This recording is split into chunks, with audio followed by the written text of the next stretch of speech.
it's funny, being a ex-offender, what you can and cannot do. The one thing you can do is be a lawyer. That's kind of ironic that they stop you from doing other things like cutting hair or cutting grass, but they'll let you be a lawyer. Education could be a tool to start a revolution. It wasn't a straight path. I ended up going to college, flunked out of college too. On a bet, I went to law school. After you became a lawyer, you shared the story that you wore a pink suit and got arrested. He told me not to dress with a pink shirt, pink tie, and pink socks. I said, what would be one person, a guy getting out or a girl getting out of prison today, what would be your message to him? You can X this out if you want, but... Welcome to Beyond the Label podcast. We highlight empowering stories and people really that elevate stuff. And, I wanted to start it off because I don't think I'd be here today without Dr. Morris Jenkins. The first time I met you, I was in a reentry program, and in my mind, everybody was a police officer. So my mentor, Monica, came and she said, yeah, professors come in, he trains police, and I was like, all right, a police officer trainer? And, you came and you're like, I'm a lawyer, I train.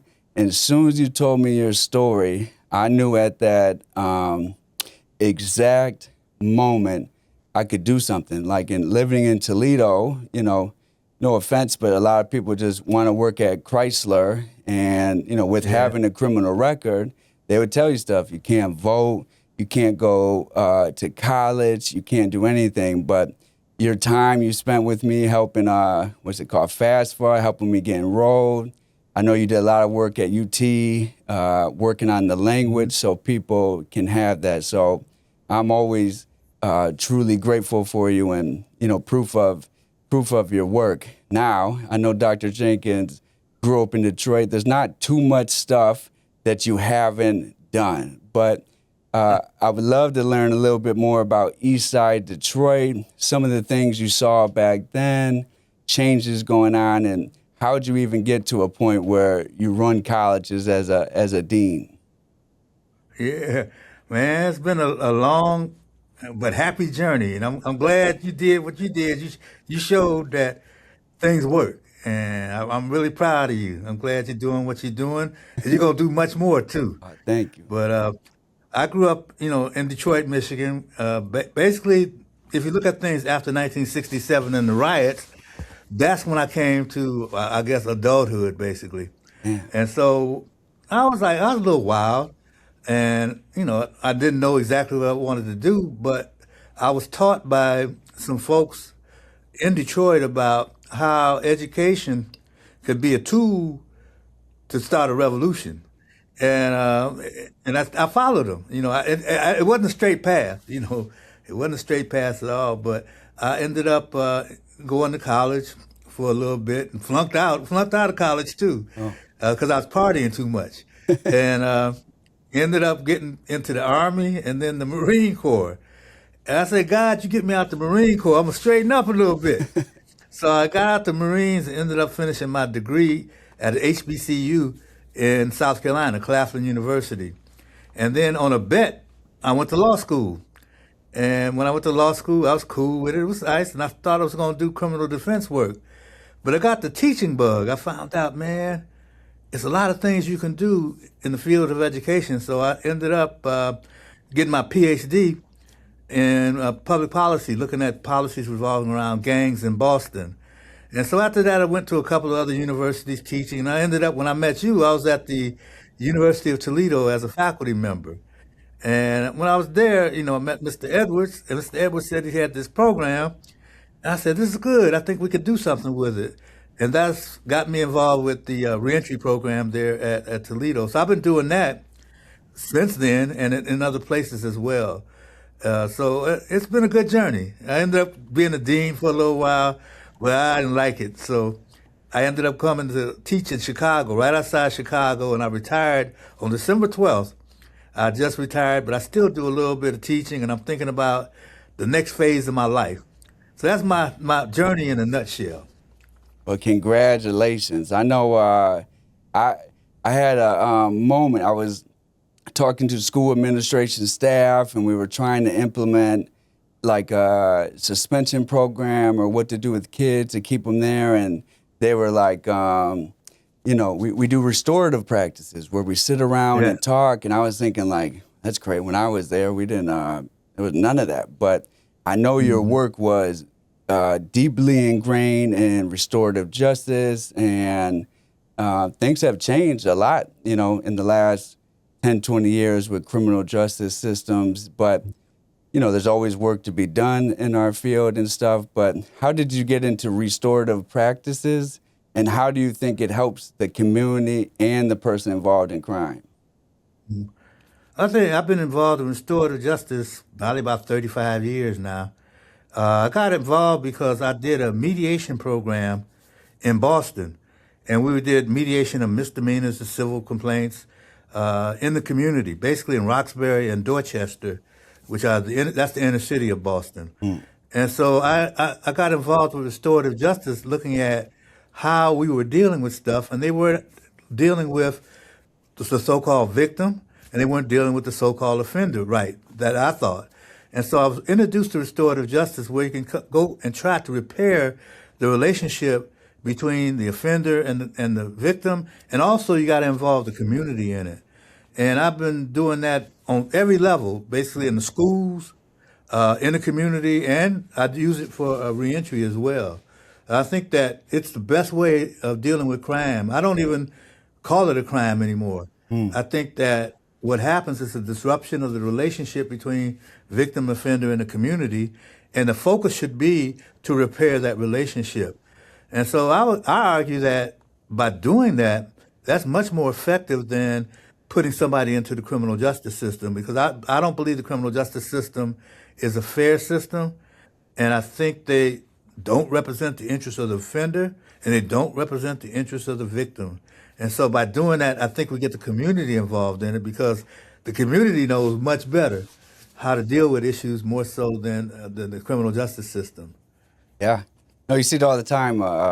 Heinous crime will happen. People put their input and stuff. But, I was talking to somebody the other day, and they're like, "Oh, you should open up a puppy shelter." And I said, "Yeah, well, I have collateral sanctions." And I was joking, but when I learned about, I had drug trafficking charges, that I could open up any other agency, but for some reason, animal shelter was off limits. Now, I never wanted to do that or intend to, but I think about people don't realize that a lot of these crimes, whether they're severe or not, are kind of life sentences. And when you would speak to my classes, you would always say, what percent are murder charges? And everybody's like 50, but that's because that's just what they show us on the news, and it's less than 1%. What do you think now are, in 2026, what are policies that are maybe hurting people, from a juvenile perspective? Like, a lot of people think they're too soft on crime, but what can we do better in those practices to maybe have no entry and heal the community?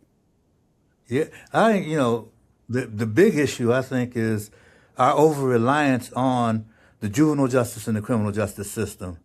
I believe that the community, and when I say the community, I'm talking about not the state, I mean the actual community, should be involved in trying to organize, number one, to have different processes, different programs to deal with, what we call juvenile delinquency, or what we call traditionally a crime. And by doing that, it causes us to have a vested interest in the solution. And I think restorative justice is one of the ways that we can do it. And you can do it different ways too. There's not just one way that people impact the community by using restorative justice. Some people use circles, some people use panels, some people use mock courts. And so you got different options. But I think the important thing about restorative justice is it allows for all of us to be more what I call politically active. And we can make those changes because those collateral sanctions are for real, even for juveniles. And, it's funny, if you think about what you can, being a ex-offender, what you can and cannot do, the one thing you can do is be a lawyer. Yeah. And that's kind of ironic that they stop you from doing other things like cutting hair or cutting grass, but they'll let you be a lawyer. Yeah. But I don't think a lot of people in the community know that. I think that if the community is educated, what I think this whole process does is to give us emancipatory education. That's education to free the mind. And I Say know that. this. Say that one more time. I say my best thing on this. It's like I'm gonna use Parliament Funkadelic, and you can exit this out if you want. But if you free your mind, your ass would follow. That's my thing.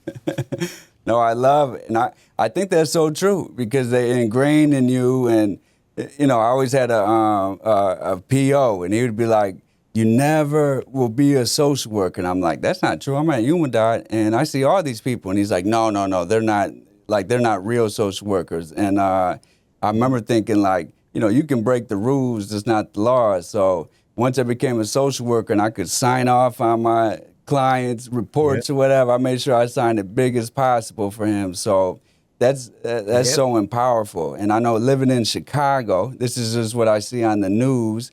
It seems like could be one of the most dangerous places there. Gang shootings. How would restorative justice help in that? Like, how do you pick who decides the punishment? How do they restore the community? But most importantly, like reduce violence and give them hope. When the community gets involved in it, they know how to do whatever the process is. And it's been studied over and over again. We do know that it reduces violence because you develop. It's hard. Let's say, I was in the Army and I was in the Marine Corps, and it's easy to kill someone from a distance. In the airplane, you dot the bomb because it's not personal. I don't care who we are. It's very, very hard to do something to somebody when you know them. Outside of sometimes you lose your mind, but most of the times it's very, very hard. And so what occurs is that we have these relationships that develop and we get through the hype, like somebody telling you can't be a social worker or somebody telling you can't be a medical doctor. You can. I believe in this country, and I'm not a big fan of this country too, because I think it's grounded in racism and all of that. However, that thing called the Constitution is there for all of us. Yeah. But it's only good if we take action, if we go out and do the right thing. And so I'd like to encourage all people, no matter what you've done, what you've been through, where you're from, you can do it. I mean, I'm very, very serious about that. And I'm very, very happy you're doing what you're doing. And I'm seeing a whole lot of young people around the nation doing things, especially nowadays with all of this crackdown on immigration and all of that. Young people are doing the thing, and I'm so happy to see it. Yeah. I'm like they said in the Bible, Moses got to the promised land, but they didn't let him be there. But I see it. I've been on the mountaintop, they said. So Oh I think man. restorative justice is one of the ways we can do it.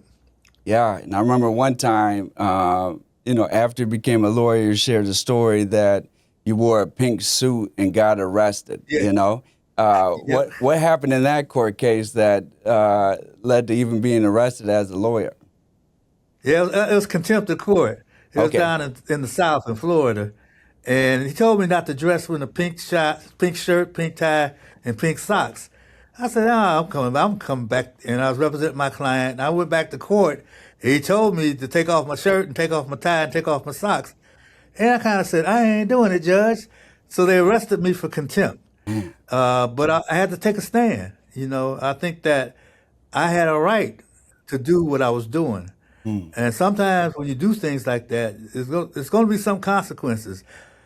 At that time in my life, I was willing to take that consequence because I wanted to represent the best interests of my client and represent the best interests of the community. And so that's what happened down there. I had a good time while I was in jail, though, but it's not like the real jail they put you in. It's one underneath the courthouse. Oh, yeah. Oh man. Yeah. No, I always thought they had special jails. And there's so many myths about the criminal justice system. But let's say I'm not a lawyer, and I know you did a lot of work in Supreme Court, and so many people are grateful for that. But how does the court system work there? Like, we see a bad law. I've even seen judges that are like, I don't want to follow this. It doesn't help nobody, but you have to go to the Supreme Court to change stuff.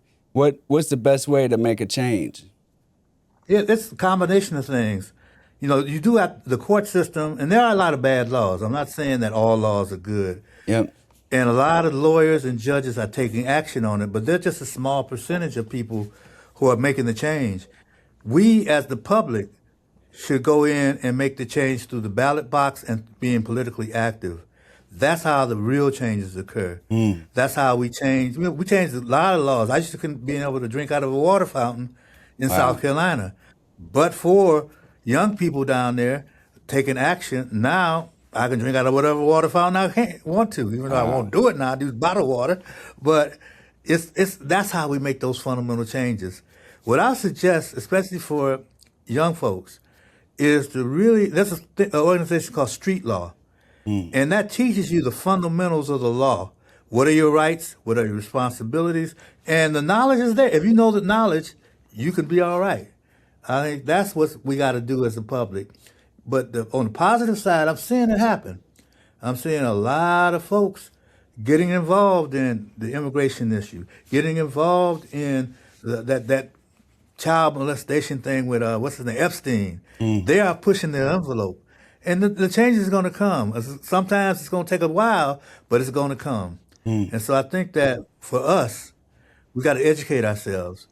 Know about our history, know about the law. Because if you look at, I always talk to my classes about who was the first gangbangers, and where was it? And I tell them, no, they say Detroit, Chicago. I said, no, it was in Boston, 1773, the Boston Massacre. Yeah. Because they were gangbangers, and they was messing with the cops, and they got shot. Yeah. That was the first gang in the United States. And so by looking at it like that, I think people can understand what's really happening. Because Yeah. being a gang is like just a label that the system puts on us. Yep. We're all gangs if you really want to look at it, but they put that label on us, and then negative things happen. Yep. So I think if we educate one another, and it's not just education through the books that are in college, you got to educate yourselves a lot of times, Yep. and we got to educate one another. You can understand me from being in Detroit. Now I understand you, what's happening in Toledo, and you taught me how the system was messing with you there. And I told you about the system in Detroit, and by doing that, we educated one another. Yeah. That's the key. That's the key. Yeah, knowledge is power, and I think, not conspiracy land, but a lot of the school systems, like I've been studying a lot, like are funded by property taxes, and a lot of kids don't even get a fair chance. So you might have a kid in the same community, had both completed 8th grade. I know there's a study in Chicago that a lot of kids in the public school system didn't even have an 8th grade reading level, Yeah. and if you deal with trauma, mental health, and kind of look at violence as a silence, you kind of don't even have a fair chance. Before you know, you're 14, facing a life sentence. I'm pretty sure Illinois has 40-year life sentences. Yep. It's very dangerous. How should we get, education? Or how do we enhance or change the education in public schools, maybe in inner city communities? I think we got to pressure the school board and the administration on certain issues. Try to bring things into the curriculum that are very, very relevant for our communities. But I think a lot of that's going to have to occur right now outside of the traditional system. Yeah. We got like your program and other programs that are in the community. Y'all are educators as well as providing services. Yep. That's where a lot of the education comes about. We educate one another. So I think that's the best way of doing it now, along with pushing politically on the changes within the system. Yep. And by doing that, I think, we can make some of those changes. And another thing I think that we haven't been doing well at, right now, the people that you're talking about are parents and their grandparents, Yep. and they don't have the education or the knowledge. And we got to educate those individuals as well, because they got to impart their knowledge on the kids. If the kids getting knowledge from somebody that doesn't understand the law, that's going to be problematic. And so that's what I would argue we should do. And also, get us old folks out there, push us. You got to push us. You got to say, look, Dr. J, that's wrong. Do something with me. And it's up to me to do something. And so Yeah. I think those are the avenues that we can do. Yeah. No, I agree. When I went to the state system, they always do like physicals and stuff. And I remember being 18, and if you don't have a job while you're incarcerated, that becomes your job, at that time. And I went through the reading test, and I had a 6th grade reading level at 18 years old, and it's, prison typically not the place for mental health treatment or education. Yeah. It's very hard. But I had the best, coolest teachers for my GED. They taught it how it made sense. You know, they knew the areas in the neighborhood. They knew how to go from grams to ounces and speak our Yep. language. But there's not a lot of people out there. One thing when I think about crime in general, like how or what's your approach to still have safety in the community? Like a lot of places are dangerous or people do really bad stuff. What's one thing we can do to have a good relationship with law enforcement, but also keep community members safe? Oh yeah, it's like using the restorative justice process. Bring law enforcement in, bring the community to dialogue on what the best approaches should be. Like what I've seen in my time is that if you give a kid who's is out there doing something wrong, you have an opportunity to either go the route of the system or go in front of your community members. They usually go towards the system because they can BS the system more than they can BS the community members. And so you got different things that we can do, Yeah. and get that power to the community. And also we got to educate them cops. They are miseducated too, Yep. and they should be a part of the process as far as what they can do as far as making changes in the community. And there are many, many components of the community. You got the religious community, the business community. All of that has to be there in order for us to really make some good social changes. And I know it's kind of scary sometimes, especially if you're talking about some of the inner city. But if you go talk to a kid that's out there, that's so-called gangbanger or a thug, they got the same emotions that we do. Yep. And they're waiting for us to do something. Yeah, no, there's a lot of wet pillows in prison. I think a lot of people act tough, but they really hiding something. And no, you're right, because I think one of the first times I had law enforcement, I did some criminal damaging, and three police officers showed up to the school, but I was like, but then my mom was right there, and I lost it. Just seeing my mom there, I was Yep. way more scared to go to her than jail, Yep. No, Yeah, that's true. That's That's true. that's awesome. That's awesome. How do we create a pipeline? For me, that's just my story. Not everybody has to go to college. They have skilled trades, Right. but it's still related to education. How do we create, or what have you researched, a pipeline back from prison to college or skilled trade? What has been the most effective way? Oh, that's clear. You know about this because you were a part Yeah. of the system. Bringing you to the table to start the pipeline is the way to do it. Or bringing victims to the pipeline. That's how we deal with it. Y'all have developed the process. Y'all have developed the tools to stop that school to prison pipeline. We have to have you in the forefront. It can't be us academics. We're researchers. Yeah. We got to bring the people who are living it. By doing that, and we're seeing it too. That's improving a lot of things in many, many communities. And so I think that doing that, it helps. Instead of traditionally we want the old folks to lead. Old folks can't lead it. It has to be young people who are impacted by these social issues.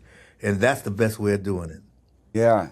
No, I was, I'm part of this amazing project in Toledo where a local judge was working directly to the community. So, and Judge Nicole we organized some kids from Scott High School here, and we got to speak to the kids. And I mean, I'm used to dealing with kids with severe behaviors, just off the chain sometimes. But I got to pick up these kids, and they were the most brightest kids ever. Yeah. They got on, the radio, whatever the radio was saying, there was some like political type issue going on. They jumped in about it, and I was like, how are you guys 14, 15? And they knew right away what was going Yep. on. And it broke my heart because I remember a girl was, there's law enforcement there, like high up law enforcement. They're like, yeah, we need you to come up, clean these bottles. It's not safe knowing like, an FBI agent will not clean up glass bottles.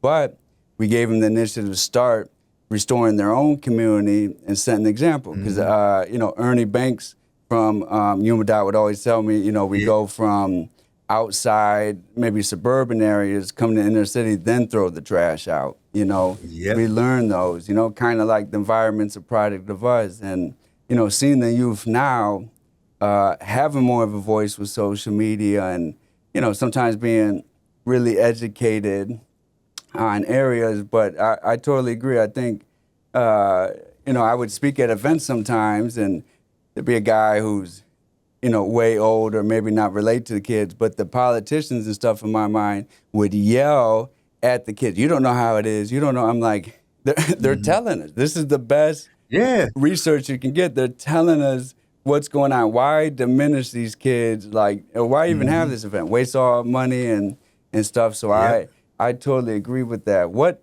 has been one of your best or had the most impact research that you have put out in your career?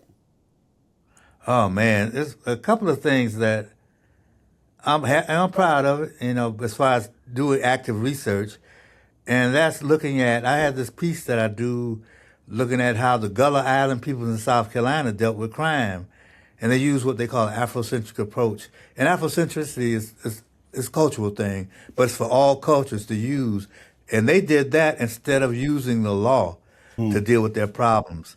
And they developed different things that they can do, a community justice approach. Yeah. That's one of the things I really, really enjoy. And then working in Reentry, where I found that, and like you said before, a lot of times we adults, we try to dictate, we know what's happening, We knew what was happening back then, but y'all know what's happening now. Yeah. And so what I do is to try to lay out the foundation about racism, classism, sexism, and then you take it from there because they know the solution. All we got I can open up doors, if they want to go to college, I can open up doors there. If they want to get to the politicians, I can open up doors. But you're the ones who have to go through the door and make those changes. And that's been the happiest part of my life, dealing with stuff like that. Yeah. No, I gotta tell you more about this project we did. There's a program called Spring Green, and they're a foundation, so they give money for initiatives and focus a lot on kids and do a lot of documentaries. Wonderful place. And then there's a couple called Rich and Yvonne, and they have a program called Challenge Day, but it's like taking, let's say, 16 weeks of therapy into a 1 day, 2 day session. I mean, people are crying, they're shaking hands. The biggest, baddest person is forgiving. And it was a 2-year project they were working on, took it into a workshop in prison. And, I was a little nervous because, my wife's there, other people are there, and we're with prisoners, and we do anger work. And this, to my knowledge, this was the first time the warden of the prison and like the second in command of Ohio Prison told us this was definitely the first time it happened in Ohio penitentiary system and maybe the first time in the nation. So we met for 2 days. It was maybe about 20 inmates, and their family was allowed to come to this 2-day workshop. And we had real food, real coffee. They had the inmates that were on good behavior. They would serve us food and greet us. But then there was about 15 inmates. And my knowledge going in that these guys were just coming home. So I get there, I meet the first guy. I'm kind of like, welcome home.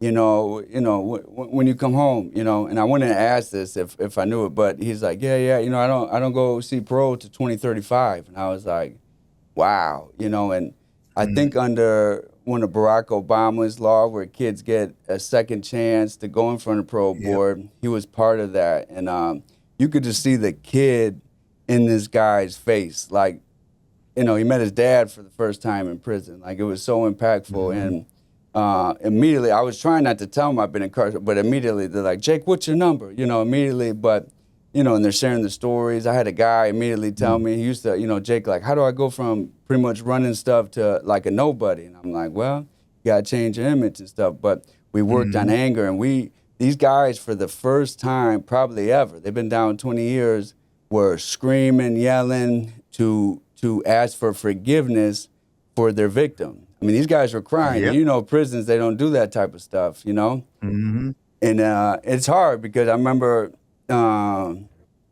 we went through the workshop, and then you could tell some of the staff came in and were kind of like, knock it off, you know? But they were with it. The warden, the director of the state, the director of all programs, the doctor. It was one of the most coolest experience. And it wasn't like I was working, I just volunteered, but it really changed. Like, the families were coming together, and you got to see the impact. Like, these guys were down 20 years. There's an old school guy, one of my favorite guys. His saying was, he would always say, the hardest thing in life to do was the right thing. And I was like, when you come home? And he was like, Monday. So, and I was like, what? I said, how long you been down? He's like, since 1993. And I was like, wow. You know, and he's like, yeah. You know how they all talk. Oh, yeah, I just got caught up in lifestyle. And I was like, well, it's more than that. But the restorative process in that prison, I think, sparked it. I mean, they loved us. We had to battle the system, you know, sometimes, you know, and it's a bad system. So, you know, I'm so proud of the work you do. What's left for Dr. Morris Jenkins? What's one goal that you have to get done, even though you're retired, but, you know, after you officially retire, what's your last goal you have to accomplish? Oh, man. I'm struggling with that now. I don't know exactly what I'm going to do yet. I still got to eat, so I got to figure out how to get some money.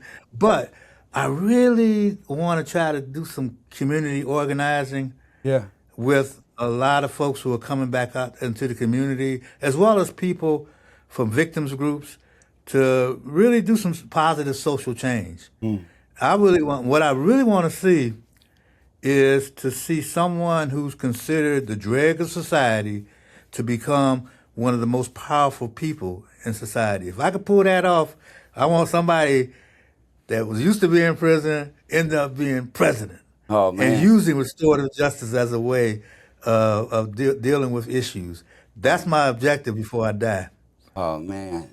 Well, I love it. I'm so grateful for the work you do. And again, you know, everything you've done helped me be where I'm at today. You know, what would be one person, you know, a guy getting out, or a girl getting out of prison today, what would be your message to him? Man, just keep your mind open. And I think it's up to you as the person that's being impacted to tell me what you think the solution is, and I would help you with the solution. And then we work it out. Because we all got a role, you know. I don't know nothing. Like, the stuff you do is deep, you know. Trauma-informed care. And all. I have no idea. But you got to do your thing. I got to do my thing. And somebody else is doing something, like Ernie's doing his thing or whatever.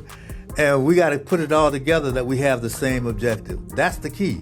Yeah. And, you know, I think we can do it. I think that's going to be really, really important to do. Yeah. Well, thank you so much for your time today. You know, we'll stay in contact now. I'll talk to you later. I really appreciate it, Dr. Jenkins. No problem. I appreciate you, Jacob. Thank you for letting me do this. Yes. And next time I'm in town, I'll let you know. And I may come back there. I don't know yet. If something comes up in the Toledo or Detroit area, because, you know, that's still home to me. Both. I think of Toledo as a little bit of Detroit, so it's still home. And I really want to try something there. And and so I'll let you know. And you let me know too. I will. I definitely will. Thank you, Dr. Jenkins.